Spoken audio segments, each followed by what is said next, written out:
Bas Fekodi, bonjour, merci Nabatutu, Oyo, une fois de plus, Tokutani. Pour tout le monde, les alliés liés à l'actualité sportive en Bokanabiso. Aujourd'hui, nous sommes lundi, le 14 juillet, ici à Kinshasa, capitale de la République démocratique du Congo. Une fois de plus, moi, c'est votre humble serviteur, Tutine Jolie. Je suis chez vous avec votre permission. Pour tout le monde, parce que les alliés Fekodi, base à ma solo, Père Makamou. Merci Nabatutu, on va renouveler confiance Nabango. Na émission na biso Fekodi international. Là je vois directement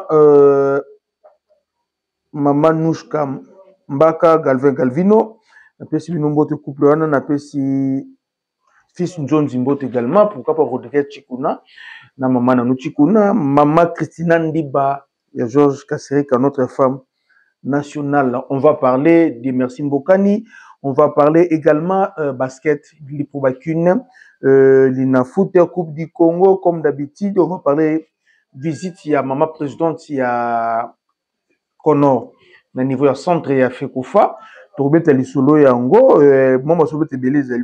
parler de quelques transferts et quelques joueurs. On commence d'abord par là, pour faire plaisir à Eloge Kumpan dans ma combo. Ça a plaisir vraiment à Bulldozer ou en tête des États-Unis. Il y a pas un joueur, il y a beaucoup de joueurs congolais qui auparavant refusaient de venir jouer pour l'équipe nationale de la RDC. Ils ont été contactés. Moi, je parle des joueurs qu'on avait contactés auparavant pour venir jouer l'équipe nationale de la RDC. Pour ça, il y a raison à Bango. Nous sommes intéressés, nous sommes dans le club, pour ça, il y a raison à Bango. Et le même joueur là, aujourd'hui,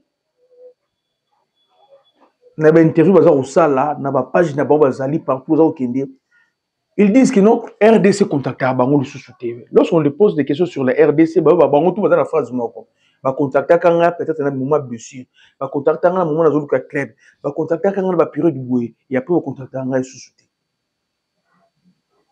Alors papa maman nous allons mon abeta rabali na poto niveau de comme l'équipe nationale na biso toi on attend de courir derrière le joueur. Au moins, Ozala Wan Bissaka. To Ozala Noah Sadiki. Si on a talent normal, tu peux courir sur derrière Yoté. Parce qu'on a déjà, pléthore, il y a des joueurs qui sont à Bango. Là, si vous avez Bango, et maintenant, des Bazali, comme sur l'équipe nationale, tous ont le meilleur parmi l'autre, l'équipe nationale. On rejette personne. Et on refuse personne. Mais nous voulons porter une précision. On n'a plus le temps de courir derrière un joueur pendant 1, 2, 3 ans, au moins que peut-être aux gens à niveau Bakambu, Bissaka, mais si tu es un joueur normal, on n'a pas le temps. Parce que les joueurs avec les talents normaux, tous les délais. Donc, les erreurs commises par nos propres enfants au niveau Europe, l'influence de nos parents à Bango, éviter. Si on vient vers toi, Djogo, on te propose programme ou projet RDC, je sais que aussi nous attend, mais il faut qu'il y ait. Cause la toujours la deuxième fois, parce que tous les gens RDC toujours asimate. Bon, tant que réfléchir. Donc, je grand job comme la première ligue. Tu as la Ligue 1. Tu as la première ligue d'Angleterre. Oh, la zone l'icolo ko le caillou. Mais vous avez ce que poste moko. Volume de jeunes l'icolo, vie de prière l'icolo. Tu juillet. Tu rejoins l'homme colonie. Il faut rejoindre l'homme colonie. Donc, il faut yo mettre matissa le caillou pour te rejoindre là yo. Alors, discours de dire que non, RDC de contacter qui joue, tu vas contacter un gars et après c'est parce qu'il dit lorsque tu es qui yo au salaire qui va comporter mon monnaie comme ça là et après peut-être on a trouvé mieux que yo, mais cela ne veut pas dire que tu es écarté yo le projet toujours le projet matière à vie de prière ou une équipe nationale et équipe nationale à Lelo Paul Joseph pourquoi dit yango pour nous Rosala na 11 de départ il y a Lelo il y a RDC déjà on a 10% zaté. 10% exact. On n'a pas un Omar qui appelle ça ordre pas entraîneur côté à côté. Décembre, ça indépendant. asalaka ba biloko ne ye moko. Ne sont pas à l'époque où Omar donnait des injonctions à coach, t'es joyeux, bêtis ça y est, bêtis, et ça les sous-soutés. Donc, si tu estimes que tu veux venir équipe nationale RDC, c'est très à moko. Vie de prière na club. Betara Makas. Nous sommes là. On va te découvrir. Toi, nous, l'équipe nationale. On a la parole de la passion. Nous sommes là. Tu vas faire découvrir Guillaume. Quand tu remontes à travers Bissot, fédération qui monte ou une équipe nationale. Bah, oh, c'est la fière. Moi, quand on a moni, c'est la fière. Il a 27 ans. À moi, je vais club à Moukier. Tant que je vais en direct à Box et Bissot. Tant que je vais à Marseille à Box et Bissot. Ce qu'on a là qui est ceux qui n'ont pas qui moins dans mon ceux qui y a Mboka ceux qui n'ont pas qui moins dans monsieur Bochon en Europe. Ils vont faire des déclarations qui n'ont pas Luka qui sur papa. Et n'ont qui moins il y a Bochon, il y a Europe, toi que nous. Ils sont tous les foot les gars dans championnat Bochon. Toi que nous. Donc ce sont des erreurs commises par des joueurs et des parents. Le loba n'a pas regretté, il faut mettre le bon en Congo. Alors, merci Bingi. Côté Kuna Léopard Dame. Toguti Kan Tozongi, nous voulons que réunion technique est ça. Qu'on fasse une évaluation sur notre préparation et notre participation. Dans l'édition, il y a Léopard Dame de voiture qui participer à Kan Dame. Bande Konangai, on ne peut pas que les cas, la situation, et les cas, on ne peut pas l'accepter ça. C'est la première fois RDC a 3 matchs, 3 défaites, a encaissé 9 buts. C'est la première fois. Lorsque je parle de RDC, c'est l'RDC. On doit revenir, pallier, parler, revoir Nini Simba quitter. Et Nini Simbi. Il faut que Benga ba jouer jouer no kovanda na bango. Ko solo na bango. Mama Belinda. Ba nande bazongi bo solo na bango. Pembeni sama dirigeant bazala. Mwana moko aloba na yo qu'est-ce qu'elle a remarqué na compétition oyo. Eloko ni na malama moni ne eloko ni na mabe amoni ba yebiso yo. Ba na bolobelo ba vérité. Eloko so bolobano no entraîneur o Hervé a pi faut kolongola yi. On doit commencer par kolongola na nous entraîneur. Autre Zalina hier, il faut kolongola entraîneur wana. Et le reste on va voir ce que ça va donner et j'aimerais que le directeur technique national coach de Sadissou sans rancune sans polémique tout le monde a musalo joie au plus ça va directive d'équipe nationale bana basi. Vraiment côté Kuna. Dieu merci Mbokani le meilleur joueur, le meilleur buteur, il y a histoire il y a football congolais. Depuis les Zaï en passant par Simba Léopard Papa Tilelo le meilleur buteur équipe nationale de football senior messieurs. Dieu merci Mbokani qui vient de raccrocher ses crampons donc retraite internationale. Vraiment au nom de tous les fécodistes et de moi-même nous remercions Dieu merci Mbokani te pécho merci na service au Rwanda na Mboka na babi ochela biso na Mboka nga meilleur bina retena kaka yo ezali match RDC contre Mexique kuna na Mexique to polaka D1 match amical international RDC Mexique to polaka D1 avec coach Claude Roy avec le manager José Toumba. Dieu merci Mbokani c'est le meilleur bina mono tchana le parangwana au démarrer na ballon 30 mètres côté na rectangle pour Tchebi. Donc souvenir la carte ya makasi pa na yo. Dieu merci Mbokani ngwana surtout ninga les sous ezali match à 4D contre Congo Brazza en 2014 comme ça. Non, en 2000 janvier 2015, moi j'étais à Ariwara, na tala match wana na route Aba. Route Aba na ki sangani yati route Aba kina Ariwara papa na tala na Aru. Na bango wana benga bandal ça c'est betara ba pe jour ango ibenge coaché na zala na Aru na bango na bandal na boîte na ba master na mo ba locks ba rasta ça c'est betara to daé mais to kufa raté ma jour wana déjà jo moko boso 6 mois tara bunya Uganda to boma ba côté kuna donc tala match wana na monaka il y avait Youssouf Mulumbu na ban il y avait Jérémy Bokil également na terrain, il y avait des merci Mbokali maîtrise implication nobé qui était mené na score par le Congolais de Brazzaville na mona ndo encadrer ka ba leki na yo ba ndeko na terrain ndeko salaka ki non remonter peut gagner 4-2 déjà deux blocs na retena pas des merci Mbokali match contre Congo Brazza il y a Ibenge coaché wana na match contre RDC Mexique vraiment des merci Mbokani kitoko tozo zela yo Dieu merci Mbokani kobima na makambu ya balete. Soko lingi ozala o maintenir fortune ozanango et orumela mulai kobima mama balete. Cours qui entraîneur qui management lo mabongo salaka kawana comme font les autres. Aujourd'hui tout le monde a des anciens joueurs et club X même s'ils sont des africains, ils sont toujours attachés à club en Europe. Biso peut-être nous on a tout le monde a activité na akina Monaco. Donc Dieu merci Mbokani.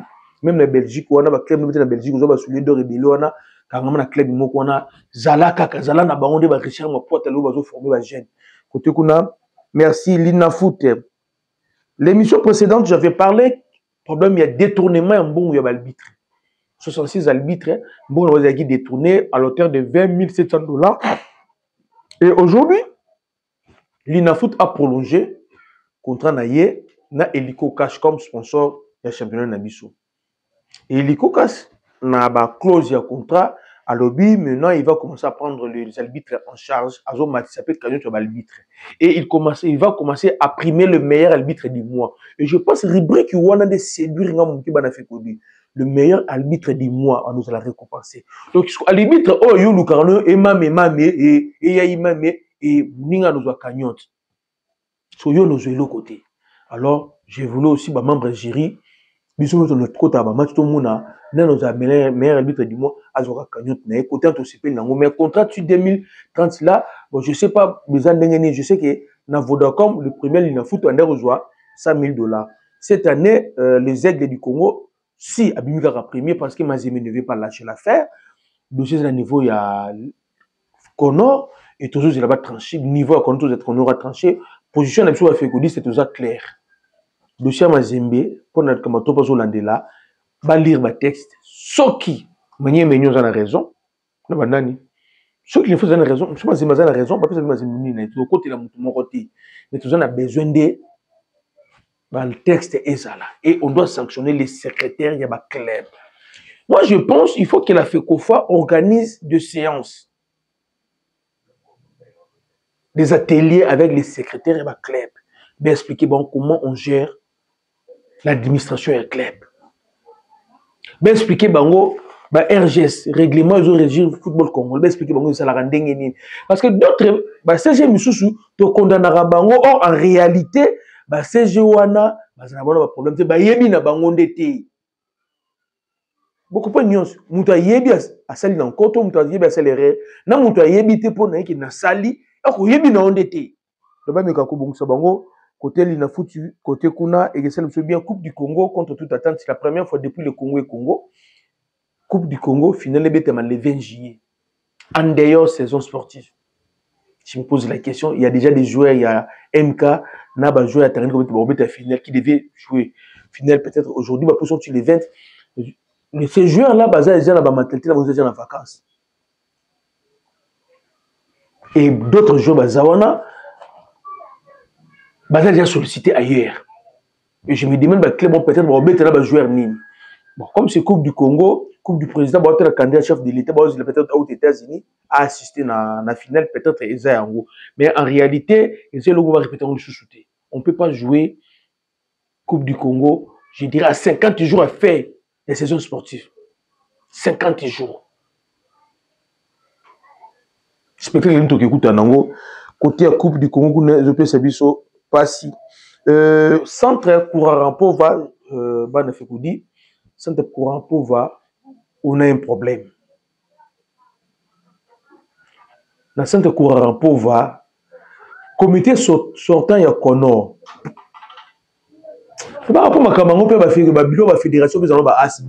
Moi, je pense qu'il faut justice à côté de Masolo.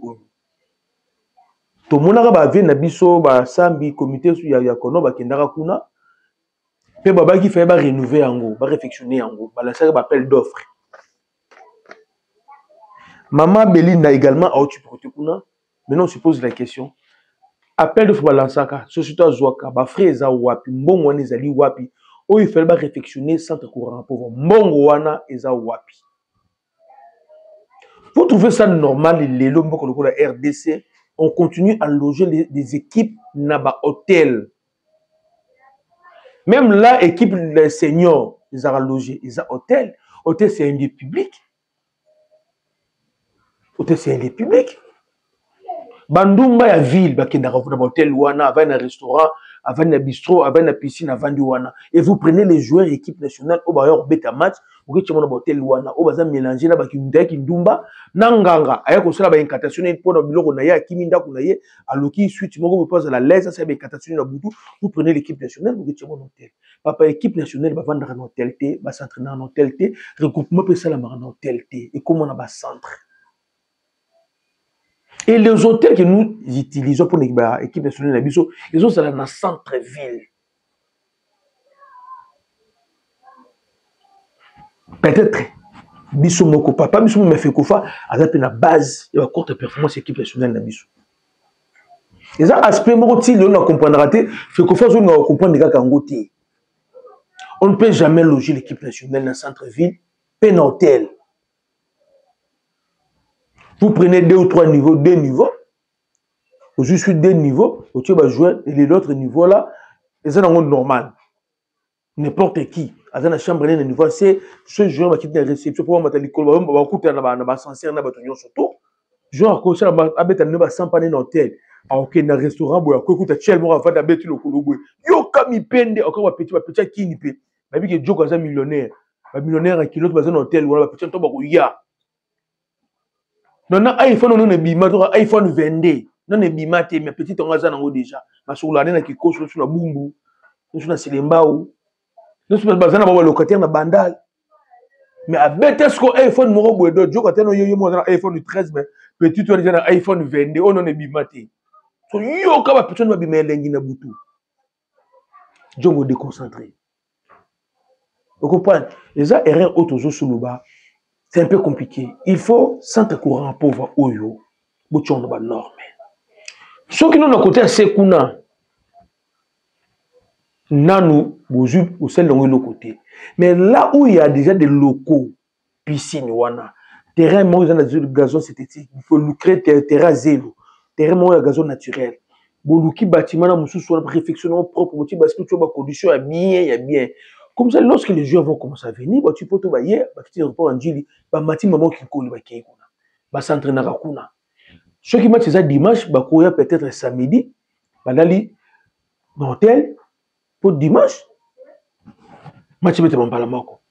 Mais c'est la préparation, on est tout côté Kuna. Maman qui est hôtel, maman Béline hôtel à Kuna. Et les gens pensent que c'était pas important, maman Belinda, à qui vous visiter Centre Courant Pauvre. Bana fait que je vous le dis, il y a des détournements dans Centre Wana. Centre Courant Pauvre, parce que c'est un bloc à Asibel. C'est une institution publique. Si c'est rattaché, mais là, comme il y a l'État, il y a des détournements au nom de Centre Wana. Vous savez combien de fois la fédération va réflexionner, tout le monde va réflexionner,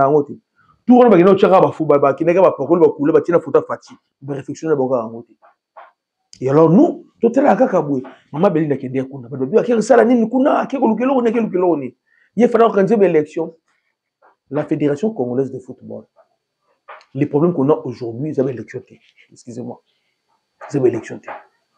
Les problèmes qu'on a aujourd'hui, c'est le quotidien de la fédération. Comment notre fédération est gérée.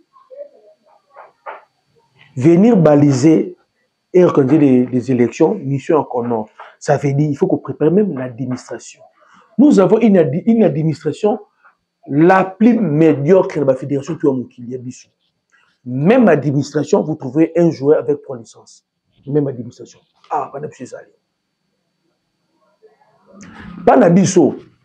Il y a des joueurs qui appartiennent à une équipe, mais un président, joueur à président.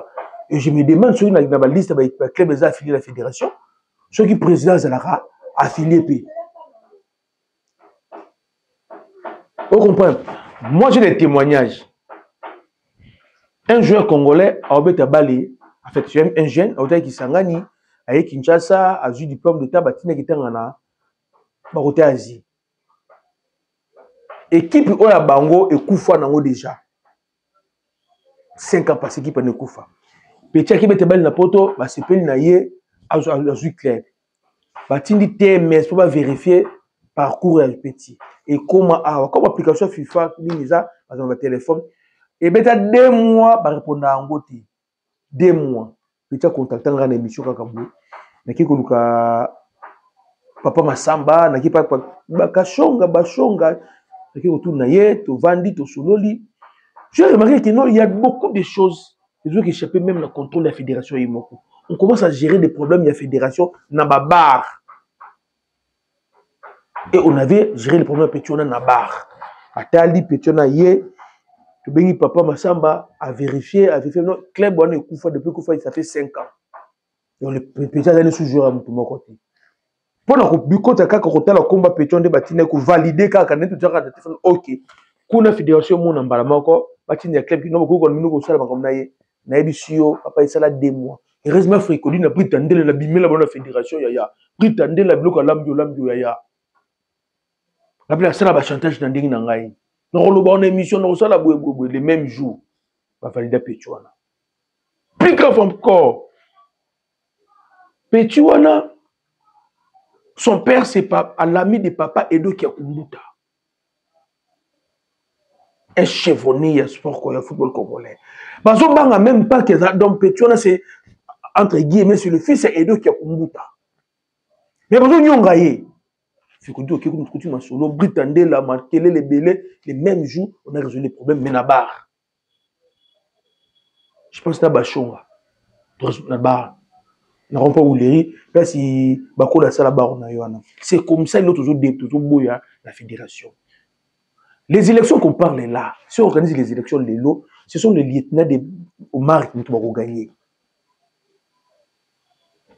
La majorité des électeurs qui ont été reconduits dans la ligue, dans la tente partout, ce sont les gens Omar Achana et ces gens-là sont redevables avec Omar. À part Bango, il y a d'autres personnes qui ne sont pas des lieutenants de Omari, mais qui sont amis à Omari. Et entre les deux, Bako Bomanate. Donc ceux qui m'ont postulé et qui m'ont Zate, Omar peut sa mot d'autre pour soutenir. Parce que Omar Azar est redevable pas naïe, il peut être pas Omar. Donc jusque-là, si on organise les élections, Omar Azongi. Et maintenant, le problème avec le clan Omari, c'est le président de la FIFA aligné naïe Omarité. Président FIFA aligné Omarité. Non seulement Omari, il y a beaucoup des anciens présidents de la fédération, dans le monde, pas en Afrique, dans le monde, on a actuel président FIFA Simbaté. Le président FIFA a régné le local empereur. A contrôlé le royaume, la confédération, la CAF, les héros, et après, les gens ont Mboka, qui sont des fédérations. Au moment où je vous parle, le nouveau président de la FIFA a contrôlé déjà le royaume, la confédération. Et maintenant, les pays, il y a des pays où on a des pays rebelles. Et c'est un pays où le président de la fédération a besoin Simbaté. Les pays où on est belé. Et quand c'est un pays où on a un groupe de la fédération, on a un groupe de la par tous les moyens, c'est le président de la FIFA. On a une révolution un peu sabine. Ça y est. On comprend parce que le président FIFA n'a pas yébi yango, il y a une guerre. Et chez nous, au Mali, il y a un bloc qui a battu Oyo, c'est le président FIFA. Raison pour laquelle le président FIFA n'a pas ligné bangote. Parce que ce qu'on a raison aux affaires, entre guillemets, il piégé puis bangote, la CAF de FIFA, a eu preuve à l'ébat, ou attaquer la justice, à l'ébout démissionner au coin. Sur la guerre Rwanda, beaucoup de Congolais vont comprendre bangote. Maman Belinda, à quel ça na Santa Kourapo va papa, Santa Kourapo va partir à Fekofa. Santa Kourapo faisait un stade de martyrs. Mbongo bima est belé, Moussa les salama à Kakati. Récemment, nous sommes qui bundulu yemoko à l'obi, parce que 4 millions au niveau à CAF. Tout ça, un bon au niveau à FIFA, 11 millions et quelques de dollars. Basenga, à l'époque, on m'a beaucoup de projets, pas plus de nombre de projets. Mbongo, il fallait zone. Heureusement, Basenga, lobbying. Il faut 4 millions de bon. Mais bon, il a expliqué qu'il fallait 1 million quelqu'un pour nous réfectionner courant pauvre. Il nous semble qu'il n'a pas besoin de bon. Ce qu'on réfectionner courant pauvre, ça le peut l'autre côté. Mais on a qui est là. Vraiment, maman, merci. Il faut que vous ayez non. Tant que l'administration fait qu'on fasse, il va nous noter nous aussi, on n'a pas besoin des élections. Parce que, ce sont les clans d'Omar. Le président Sikoye, aujourd'hui, ça va nous compliquer. Au Bazali, il faut vendre ça. Tant qu'il y a un batuna yo, on a déjà travailler tout en écoutant et évoluer côté kuna. Il faut signaler aussi. Je vais répéter le coup. Les Chabani non dans les ismes là, FIFA ligne bangote. Jusque là. Vraiment, merci. 26e, comme en première édition, il y a Jeux africains scolaires. 50 nations vont participer à la première édition, il y a Jeux africains scolaires. Et RDC nous sommes parmi les 50 nations. Et dans le 26 juillet, ici, le 5 août, nous sommes en Algérie, les moins de 18 ans. Il faut la retenir. Et RDC a participé à 18 disciplines. Maintenant, tout côté la profondeur. Où en sommes-nous? Et dans le 26 juillet, aujourd'hui, nous sommes les 14 à 12 jours de début de compétition. Où en sommes-nous avec les préparatifs? Les athlètes, on dit, que non, petit moment pratiquer le sport, X maintenant a raté, besoin été. On dit scolaire, donc ça veut dire, il faut qu'on recrute les athlètes naba école. Tu sais, on va tourner un test scolaire, ça l'a raté. Et maintenant, naba école, ni ba que soit banam. L'école ni nabi soit banam parce qu'à boxe. Donc, on que soit banam dans la fédération. Oh, dans la fédération, âge est à la locuta. Ah, on va lobby 18 ans. Nous avons 18 ans. Nous tous, nous savons comment on tripote l'âge de l'athlète de la fédération. Tu rejoins l'athlète de la fédération. Donc, tu as âge à locuta. On peut se rattraper, Bisso. On peut se rattraper, Bisso. Vraiment, je peux se Bisso passer côté où on a vraiment. Et la discipline, on a tout. Et pratiquement, wapi.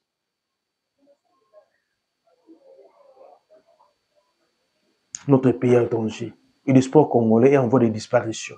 C'est parce que les politiciens, pour eux, ils disent que non, le sport ne rapportera rien en Boka. Comme ils sont sans vision, ils disent que le sport ne rapportera rien en Boka. Aujourd'hui, football, ils ont mis, pas football, sport, ils ont comme un bon dans Boka. Papa, surtout organisé Cannes. Vous savez, votre combien? Bon, tel combien que ça, bon tourisme. Deuxième, combien de visées qui coûtent? Combien de devises qui coûtent dans Boka? Si Mazembe vite et Imantoul pour gagner Coupe du Monde des clubs, on va 5 millions de dollars là. Vous gagnez ça avec des joueurs non en Boka.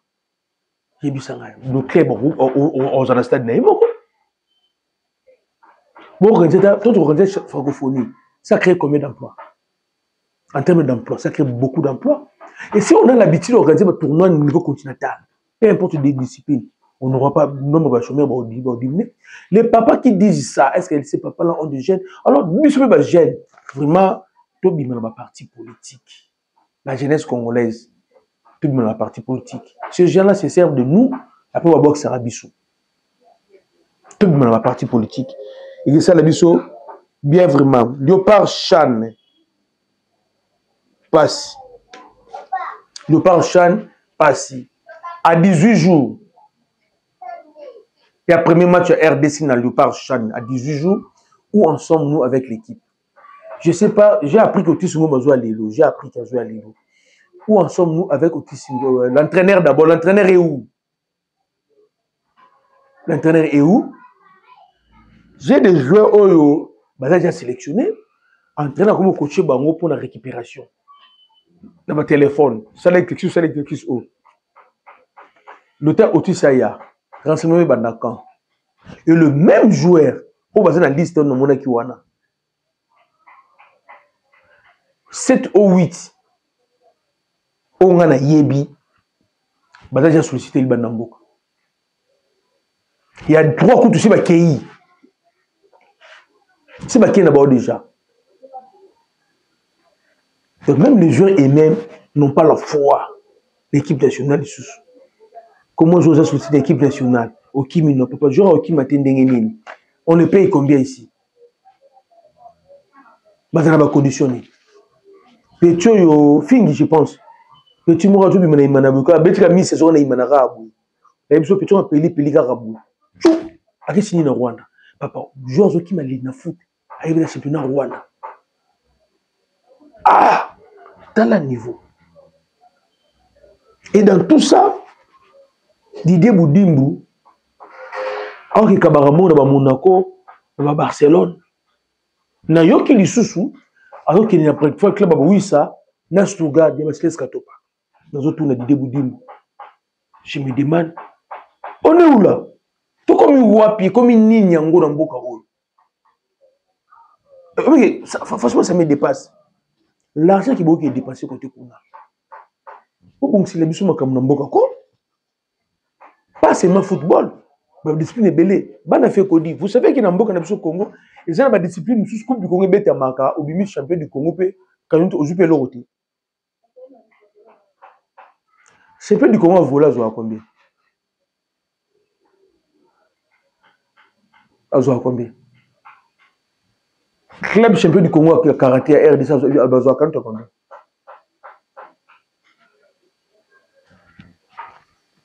Mais Diboudimbu, à qui peut se battre bon côté Kuna?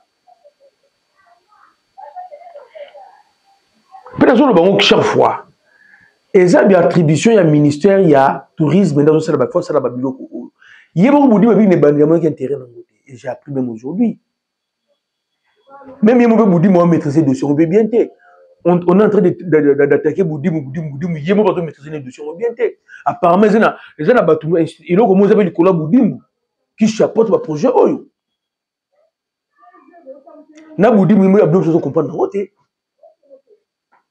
Toi, nous avons dit mon nganga, or qu'un dossier s'allie.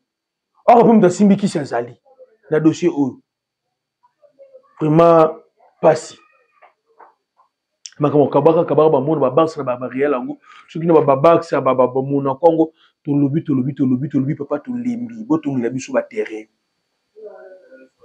Je sais que vous êtes d'accord na ngati omoni il faut tout oyo ce gouvernement congolais pesi mbongo te championnat katana to ebeta mate championnat édition o soki je voulais que bato sur la Didier Boudimbu comme ce message.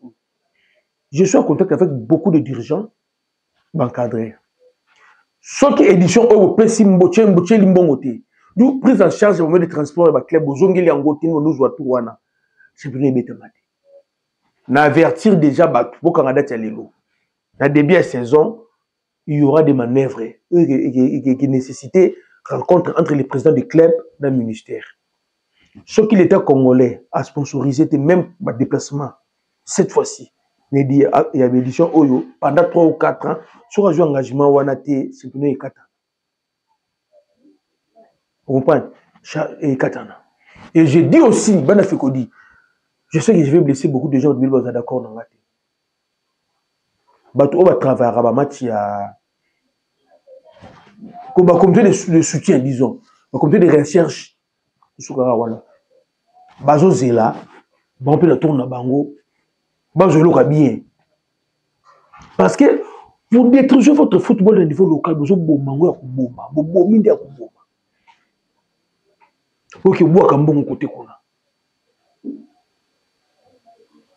papa, et ça, la marate, n'a pas bon wana. Vous lui à chaque fédération, vous savez, vous avez un centre à chaque fédération. Vous avez un expert, il y a chaque fédération. Au niveau mondial, il faut former les arbitres, les entraîneurs. La période de vacances, vous pouvez faire une bourse dans chaque discipline. Pendant un mois, vous avez une formation et pas d'expert. Moi, je pense également aussi, il faut qu'il a fait Kofa.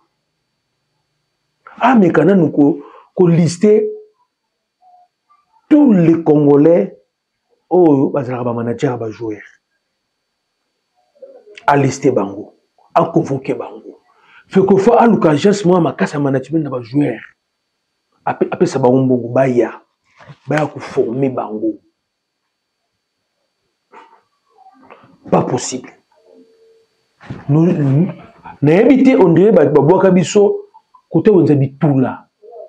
Les joueurs congolais. On n'arrive toujours pas. Et on a un joueur, l'équipe peut monter à bien. Pas si vraiment, ils ont côté qu'on a. Léopard Chan, à 14 à 18 jours, il y a match, équipe exatée. Et les joueurs, oh, bah, prétendent être présélectionnés, bah, voyager là-bas. Mais je sais qu'à peu ça 3 jours à pas. Vraiment, ça, exemplement simple. Azor Matoussi, qui est angolais, congolais, français, qui va quitter Rennes, pas qu'il est Ipsus, première division. Montant, on parle de 11 millions d'euros. Aujourd'hui, on monte bon 11 millions. 11 millions d'euros. Mais on va mettre le para. Ata Banza, Banza, il y a 10 millions d'euros. Passe. Atoni Moussamba, qui est Somptom, bonne chance na ye. Natango national, l'île de Tala, il a yé, Penizo Kinde, Yohan Wissati Lelo, Kamram Tozoloba. Kamram Tozoloba. On va voir ce que ça va donner. Boutali pour nous rechuter. Je pense que tout le monde a regardé le match Paris Saint-Germain et Chelsea. Vous tirez les sons. Je me dis beaucoup de monde en commentaire. Match Wana Ezali, c'est l'avant-goût. Il y a match RDC Sénégal à Kinshasa. Équipe Oz a la trop sirnaillée en perdre. Sur tel match, vous verrez que non, Chelsea a eu le temps d'analyser Paris Saint-Germain et à comprendre Paris Saint-Germain. Et Paris Saint-Germain était trop sûr de lui. Sur tel match, vous verrez la communication entre l'entraîneur à Chelsea et le joueur à Chelsea. Chelsea a un bêta très détendu, maintenant qu'on est entraîneur là-bas. Parce que j'ai tant qu'on analysé Paris. Paris, apparemment, ils étaient trop sûrs. Trop sûrs. Trop sûrs. Lorsque Luki m'a contre Chelsea, c'était déjà trop tard. Alors, c'est que les 4 buts sur le Sénégal à Kinshasa. Tout le monde a l'assurance. On doit travailler, dire. Faisons le nécessaire de connaître notre adversaire. Peu importe les joueurs qui vont venir jouer les matchs là. Ceux qui toujours maîtrisent la personnalité, ils ont un problème. Nous devons connaître notre adversaire. Comment il joue. Faire des analyses individuelles de chaque joueur sénégalais. Lorsqu'il a un ballon, à se comporter en dengue. Ceux qui ont un ballon, à se comporter en dengue. Ceux qui ont acquilé, à se comporter en dengue. Ceux qui ont attaqué, à se comporter en dengue. Des déplacements sur le terrain. Il faut lire aussi les signes. Il y a un entraîneur dans Bango. Ceux qui ont attaqué à gauche, il y a la transition d'un pouvoir qui est à droite. Net il biso yebana nango. Ceux qui ont tous récupérer le ballon, après ça équipe de vex mon corrigation c'est le chercher l'embemba. Donc ceux qui vont se faire lecture, le plus problème de faut tant il y a quoi va divertir dans biso. Pour ma pour comme souka, il y a émission minga le bezaté depuis Auxerre na pesi le grand moyo mbote na bo sanité GDO elanga na pesi mbote Gauthier Bilele, maman Rose Toya également na pesi mbote Patrick Bolinga Fekodi. Merci vraiment pour une souka émission